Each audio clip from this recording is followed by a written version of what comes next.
you guys working on network pitches?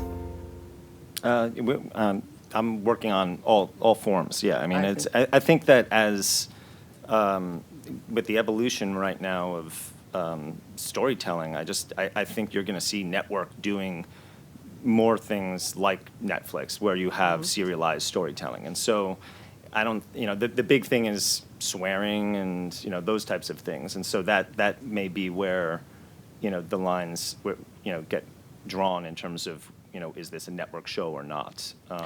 I think also, just because I came from the independent film world, and there used to be a platform for independent voices via limited release.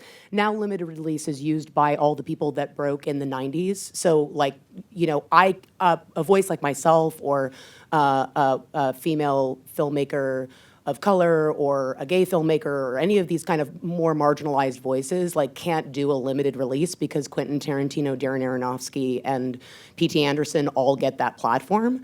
And so when you look at something like streaming, you actually are getting those voices that maybe don't have that same access, like, out there in front of the world. Like, when I was working on Russian Doll, I really believed in the storyline and really loved it, but I had learned from my experience making both my movies that as a female filmmaker who focused on female protagonists that usually were assholes, that most of the critics really started out in that first paragraph going, I don't think this is a worthy story, basically. Like, basically, I don't think that this subject matter is something I'm interested in, and now we're gonna talk about the movie. Whereas, like, when Russian Doll came out, I was shocked by how many people loved it, and I just assumed Russian Doll would get the same response. And as I was reading through the reviews, I realized most of these critics are women, and most of these critics are also not only review streaming content, but review video games. So they also understood a lot of the references that we were making.